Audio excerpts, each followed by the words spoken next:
यहाँ समागम में आपने देखा था काफ़ी जनता भीड़ आई थी और कुछ बुजुर्ग आए, कुछ एक नवयुवक आए। आइए हम इन लोगों से कुछ जानकारी लेंगे जो ये क्षेत्रीय लोग हैं। सर आपका क्या नाम? मेरा नाम देवा यादव है, मैं यहीं बखराजी से हूँ। बखराजी से जी। सर आपका क्या नाम है? जी सर साहब जी, मेरा नाम धर्मेंद्र दास है, मैं बरगी से हूँ। संत रामपाल जी महाराज जी का शिष्य हूँ और सन 2013 में मैंने संत रामपाल जी महाराज जी से नामदान। यहाँ आपने यहाँ सत्संग सुना?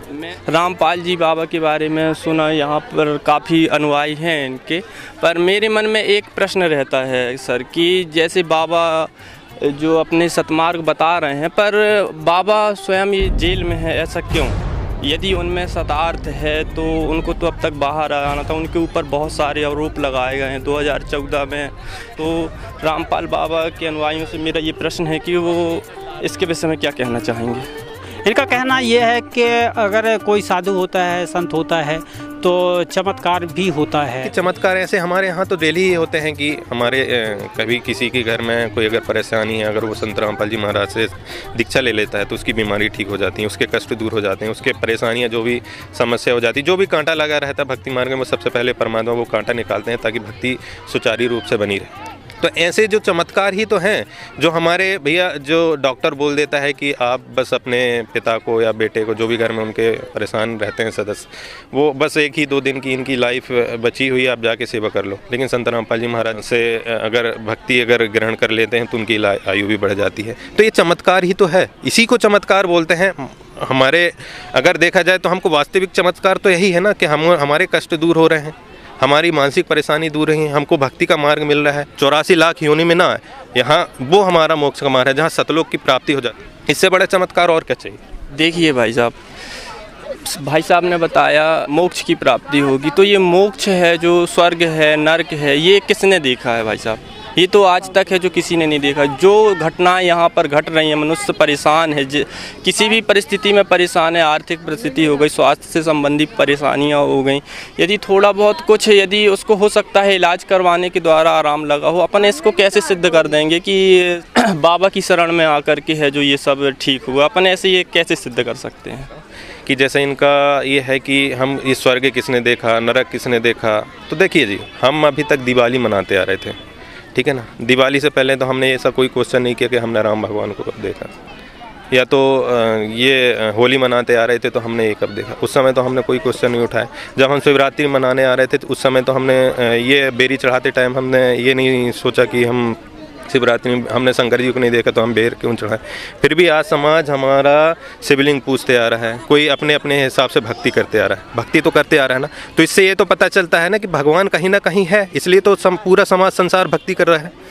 तो मैं ऐसी भक्ति जिसके बाद एक बार मरने के बाद हमारा जन्म मरण कभी हो ना, 84 लाख योनि में ना है, यहाँ वो हमारा मोक्ष का मार्ग है जहाँ सतलोक की प्राप्ति हो जाए। सतलोक हमारा परमानेंट स्थान है जहाँ पर ना तो हम कभी मरते हैं, ना तो हम कभी वृद्ध होते हैं, हम सदा ही युवा रहते हैं। यदि ऐसा होता है तो ईश्वर की शरण में ही जाने से तो मोक्ष की प्राप्ति हो सकती है। बाबा जी के शरण में ही जाना क्यों अनिवार्य है? संत रामपाल जी महाराज की शरण में इसलिए जाना चाहिए क्योंकि संत रामपाल जी महाराज जो भी भक्ति बता रहे हैं हमारे प्रमाण से, हमारे वेदों से प्रमाण करके बता रहे हैं, गीता से प्रमाण करके बता रहे हैं, बाइबल से प्रमाण करके बता रहे हैं। हम अंधश्रद्धा भक्ति करते आ रहे थे। अभी कहने का मतलब जिसने जैसा बोल दिया, जिस साधु संत ने जैसा बोल दिया, हम वैसी भक्ति करते आ रहे थे। एनालिसिस आप मार्केट में आप कहीं भी रहें, आप एनालाइज करते हैं। आपसे कोई बोल दे तो आप बोल देंगे भैया हमको प्रूफ चाहिए है, तो प्रूफ हमको चाहिए ना। तो ऐसे भक्ति मार्ग में भी हमको प्रूफ देखना चाहिए ना। ज्ञान गंगा पुस्तक में सब पूरा क्लियर लिखा हुआ है कि आपके यजुर्वेद अध्याय में और गीता में, बाइबल में, कुरान में, संसार में जितने भी सदग्रंथ हैं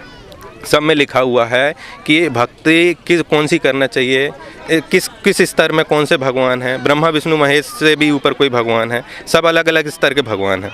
तो वो प्रमाण कहाँ लिखा हुआ है, किस भगवान की भक्ति करने से कितना हमको लाभ प्राप्त है, वो हमको जानना जरूरी है ना। तो जब तक हम ये जान ना लेंगे कि हमारे पूर्ण मोक्ष कहाँ होता है, प्रमाण कहाँ है, जब तक हम ऐसे ही फंसे रहेंगे। और जितने भी संसार में जितने भी साधु संत हैं उनके पास कोई यथार्थ ज्ञान नहीं है। वो कभी अपनी गीता को ही नहीं समझ पाए हैं, वो अपने शरीर को ही नहीं समझ पाए हैं, वो कि हम भक्ति बता क्या रहे हैं, हम शिष्य को क्या बताना चाहते हैं। वो सिर्फ ये अब अपनी कथा वाँचते रहते हैं, तो ताकि ऐसा म्यूजिक लगा देते हैं कि भाई सामने वाला इम्प्रेस हो उससे और अपने रोजी रोटी चला रहे हैं। संत रामपाल जी महाराज ऐसा नहीं करते हैं।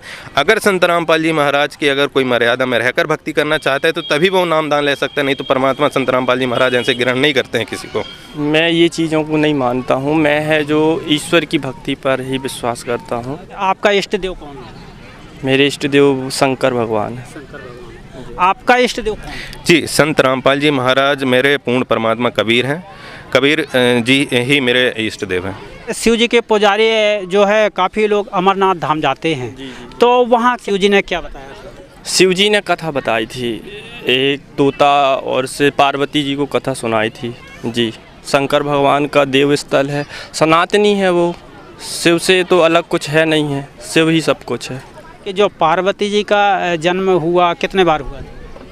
पार्वती जी का जन्म 2 बार हुआ था। भैया ने बताया कि इष्ट देव हैं, तो शंकर जी की भक्ति मेरे घर में भी होती थी, लेकिन कोई ऐसा प्रमाण नहीं था कि जो भक्ति है, ऐसा कोई प्रूफ ही नहीं था। संत रामपाल जी महाराज जी का जब चैनल मैंने देखा तो उसमें बता रहे थे संत रामपाल जी महाराज ब्रह्मा विष्णु महेश जी की भी जन्म मृत्यु है, इनके माता पिता भी दुर्गा और काल हैं, इनसे बढ़कर भी 7 संख ब्रह्मांड है पर ब्रह्म का स्थान है, उससे ऊपर भी हैं जो हमारे पूर्ण परमात्मा हैं, वो हमारे कबीर साहब हैं। तो ये जानकारी हमको प्रमाण मिला। काफ़ी लोग अमरनाथ धाम जाते हैं, क्या बताया गया था? शिव जी ने क्या बताया?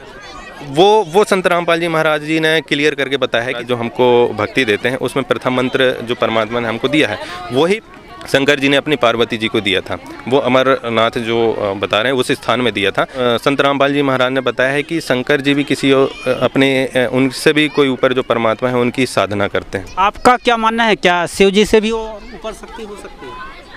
ब्रह्मा विष्णु महेश ये त्रिदेव हैं और इनके अलावा और उसके ऊपर शक्ति कोई नहीं। संत रामपाल जी ने महाराज ने बताया है कि जो भी ब्रह्मा विष्णु महेश जी हैं इनकी जन्म मृत्यु होती है और इनके माता दुर्गा जी हैं और पिताजी काल ब्रह्म हैं। ये किसने बताया आपको? जी, ये संत रामपाल जी महाराज ने प्रमाण सहित हमको बताया है कि ये दुर्गा जी इनकी माता है। आप दुर्गा पुराण में आप देख सकते हैं, तीनों भाई हैं, ब्रह्मा विष्णु महेश, दुर्गा जी से ही इनकी उत्पत्ति हुई है। लोगों को सुनने को बस यही मिलता है कि परमात्मा तो एक है, तो वो सुई कहाँ जा रही है आपकी? वो एक एनर्जी है ना, एक पॉजिटिव एनर्जी है जिनसे उनको शक्ति प्राप्त होती है। बाइबल, कुरान, गीता ये अलग अलग धर्म के धर्म ग्रंथ हैं।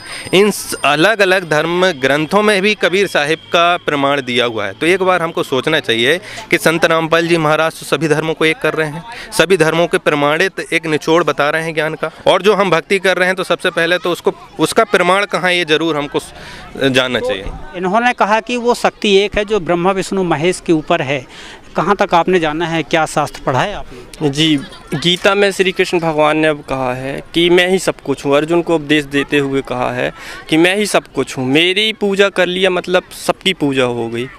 तो सब परम पिता परमेश्वर जो है श्री कृष्ण ही है। श्री कृष्ण हो या ब्रह्मा विष्णु महेश, इनका जन्म मरण होता है क्या? नहीं, ये अवतार ही होते हैं। इनका शिव पुराण देख सकते हैं और दुर्गा पुराण देख सकते हैं। संत रामपाल जी महाराज ने विस्तार पूर्वक बताया हुआ है कि इनकी भी जन्म मृत्यु होती है, ये अविनाशी नहीं है। तो वो जैसे एक परमात्मा की बात आती है तो क्या उसका जन्म मरण नहीं होता? उस परमात्मा, केवल कबीर साहिब ही एक ऐसे परमात्मा है जिनकी जन्म मृत्यु नहीं होती है। वो अजर अमर है, वो परमात्मा जिसने हमको बनाया है। कबीर साहिब ही पूर्ण परमात्मा है, उनकी भक्ति करना चाहिए उनको। अगर ये तो पहले लोग बोलते हैं कि कबीर साहब तो आए थे तो वो जुलाहे के रूप में आए थे, तो वो कैसे हो सकते हैं, लेकिन उसका भी प्रमाण है। कबीर सागर में पूरा प्रमाण दिया हुआ है, आपके चारों वेद में है। अगर कबीर साहब अगर पूर्ण परमात्मा नहीं होते तो उसका वेदों में प्रमाण कैसे मिलता फिर? लेकिन वेदों में भी तो प्रमाण दिया हुआ है कि कबीर परमात्मा है। गीता में भी तो प्रमाण है कि ब्रह्मा विष्णु महेश की जन्म मृत्यु होती, इनसे भी कोई ऊपर परमात्मा है। गीता में भी प्रमाण है। और सर एक चीज़ और मैं बताना चाहूँगा कि सर ने जैसे अभी बोला कि कृष्ण जी ने बोला है गीता में कि मैं ही पूर्ण परमात्मा हूँ, लेकिन गीता में कृष्ण भगवान ने कभी किसी भी जगह ये नहीं बोला है कि मैं ही पूर्ण परमात्मा हूँ, मेरी भक्ति करने से पूर्ण मोक्ष हो जाएगा, ये कहीं नहीं बोला है। देखिए, इनकी भक्ति करने का भी अलग अलग स्टेज होती है। जैसे का मतलब एक छोटा डॉक्टर होता है तो जो हमारा कहता है कि भाई मैं तुमको टेम्परेरी ट्रीटमेंट कर देता हूँ, आप जाइए किसी बड़े हॉस्पिटल में जाइए, वहाँ दिखाइए, तो एक छोटा ट्रीटमेंट वो कर देते हैं। तो ब्रह्मा विष्णु महेश भी एक छोटा ट्रीटमेंट ही है जो हम करते आ रहे थे, बेर चढ़ा के उपवास रख के, ये छोटा ट्रीटमेंट था, लेकिन ये कोई परमानेंट ट्रीटमेंट नहीं था हमारी भक्ति का। तो आपके कहने का मतलब ये है कि ब्रह्मा विष्णु महेश भी भगवान है? देखिए जी, ब्रह्मा विष्णु महेश जी भगवान हैं, बट भगवान के अलग अलग स्तर होते हैं। जैसे साहब होते हैं, एक तहसील साहब होता है, तहसीलदार होता है, फिर उनसे कलेक्टर साहब होता है, फिर मुख्यमंत्री साहब होता है, प्रधानमंत्री साहब होता है, ऐसे अलग अलग विभाग बटे हुए हैं। ये सिस्टम जो चल रहा है, परमात्मा ने बताया है कि ये सिस्टम जो चल रहा है वो उसका कारण हमको जान लेना चाहिए कि ब्रह्मा विष्णु महेश हैं, तो ये सिस्टम चला रहे, तो इसका कारण क्या है ये सिस्टम चलाने का। और हमारे जो वेद बोल रहे हैं उसको हिसाब से तो हमको जानना चाहिए ना कि हमारे वेद क्या बोल रहे हैं, तभी हमको समझ में आएगा ये पूरी सृष्टि की रचना कैसी हुई है। ज्ञान गंगा में पूरा विस्तार पूर्वक परमात्मा ने बताया कि सृष्टि की रचना कैसी हुई है, और जो सृष्टि की रचना परमात्मा ने बताया है वो प्रमाण सहित बताया हुआ है। आप इतिहास में देख लीजिए कि संत रामपाल जी महाराज के अलावा किसी संत ने प्रमाण सहित सृष्टि की रचना नहीं बताया है। विष्णु के अलावा और दूसरी शक्ति है ही नहीं है, उन्हीं से है जो सारी शक्तियाँ हैं। भाई साहब ने बताया कि जन्म होता है ईश्वर का है, जो जन्म नहीं होता है। ईश्वर अवतार लेते हैं और अवतार लेकर के आते हैं, और वो उनका कुछ समय का पाठ रहता है, उसको पूरा करके चले जाते हैं। आपसे अगर पूछा जाए तो इसका प्रमाण कहाँ है, कौन से बता? वेदों में तो है। संत रामपाल जी महाराज ने वही बताया है कि वेदों में जो प्रमाण है वो आप एक बार और गीता ज्ञान गंगा पुस्तक पढ़ के आप देख लीजिए, कहाँ इन ब्रह्मा विष्णु महेश जी ने ये बोला है कि मैं पूर्ण परमात्मा हूँ। और रामपाल बाबा जी जो हैं वो अपने आधार पर है जो उसको किया है। बाकी जो अपनी सनातनी जो गीता है, यदि उसका अध्ययन करेंगे तो उसमें पूरा लिखा हुआ है, और मानव अपने जो जीवन चक्र है उसको कैसे पालन करना है, कैसे चलना है, वो सब है जो उसमें गीता में भी लिखा। क्या गीता में बताया गया है किसी संत के विषय में जानकारी? गीता ज्ञानदाता बोल रहा है कि हे अर्जुन, अगर तेरे को पूर्ण मोक्ष चाहिए है तो उस परमेश्वर की शरण में जा, जिसके जाने के बाद तेरा आवागमन नहीं होता है, उसकी प्राप्ति किसी तत्वदर्शी संत की प्राप्ति के बाद ही होगा। वो तत्वदर्शी संत ही बताएगा उस पूर्ण परमात्मा की भक्ति कैसे की जाती। जैसे भैया ने बताया है, ऐसा प्रमाण कहीं नहीं है कि ये ब्रह्मा विष्णु महेश ही पूर्ण परमात्मा है। भाई साहब देखिए, वैज्ञानिक बहुत सारे होते हैं। यदि विज्ञान वालों से, वैज्ञानिकों से किसी चीज़ की परिभाषा पूछी जाए तो जितने भी वैज्ञानिक होंगे सब अलग अपने अपने मत अनुसार सबको अलग अलग ढंग से परिभाषित कर देंगे, लेकिन जो ओरिजिनलिटी है वो सिर्फ और सिर्फ गीता है। गीता को आप कहाँ तक मानते हैं?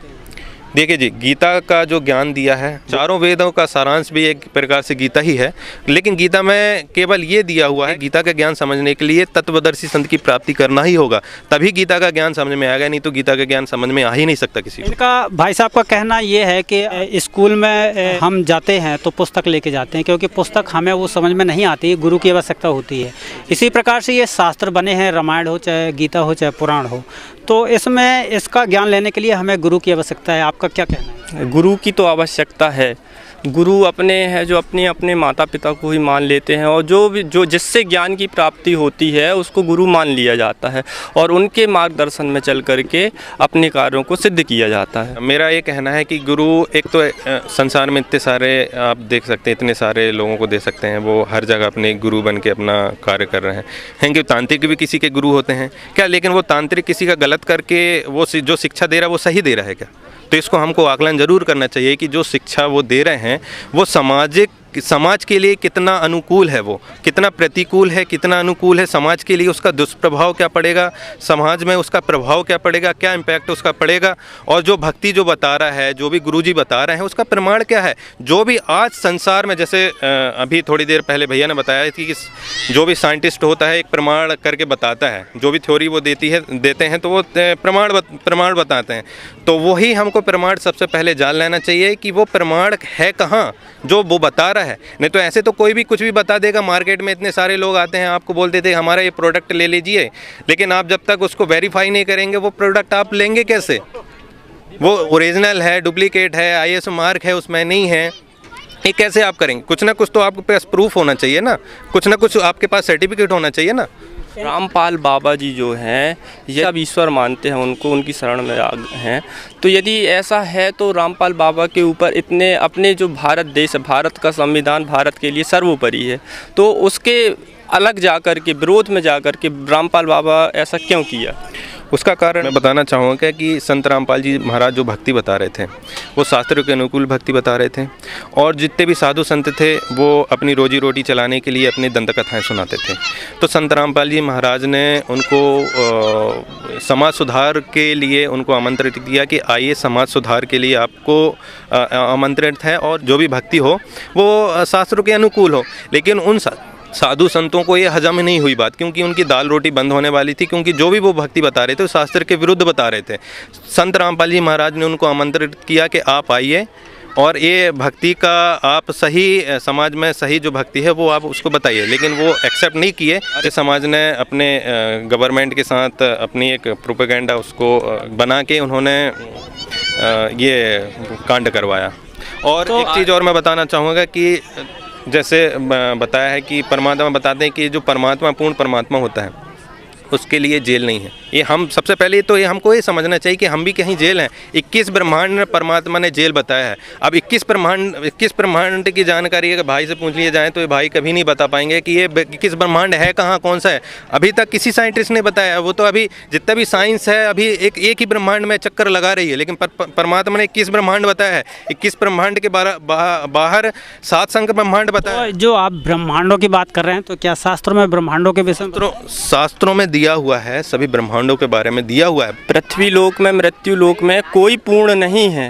सिद्ध करके बता दीजिए कि कोई पूर्ण है। संत रामपाल जी महाराज जो भक्ति बता रहे हैं और जो भी प्रमाण बता रहे हैं वो एक्चुअल में है या नहीं है। अगर जो है तो हमको जानने की ज़रूरत है, अगर वो नहीं है तो आप बताइए कि संत रामपाल जी महाराज ने ये गलत बताया है। आप बता सकते हैं।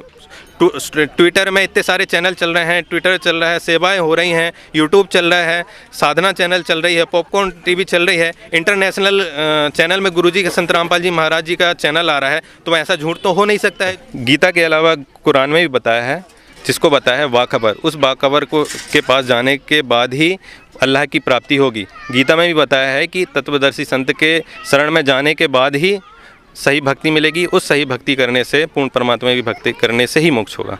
दोनों लोगों से यही पूछना चाहते हैं, तो क्या गुरु बनाना जरूरी है? गुरु बनाना जरूरी है। बिना गुरु के हमारा मोक्ष हो नहीं सकता है। और गुरु वो भी होना चाहिए जो हमारे शास्त्र में बताया है कि गुरु पूर्ण होना चाहिए। आपका क्या कहना है, गुरु बनाना? गुरु बनाना जरूरी है। यहाँ संत रामपाल जी महाराज जी के शिष्य कबीर साहब के पुजारी और एक तरफ जो है शिव जी के पुजारी आप तक वो खबर पहुँचाई। बस आज के लिए इतना ही। आगे खबर ऐसे ही लाते रहेंगे, चैनल के माध्यम से हम आपको बताते रहेंगे। तब तक के लिए नमस्कार।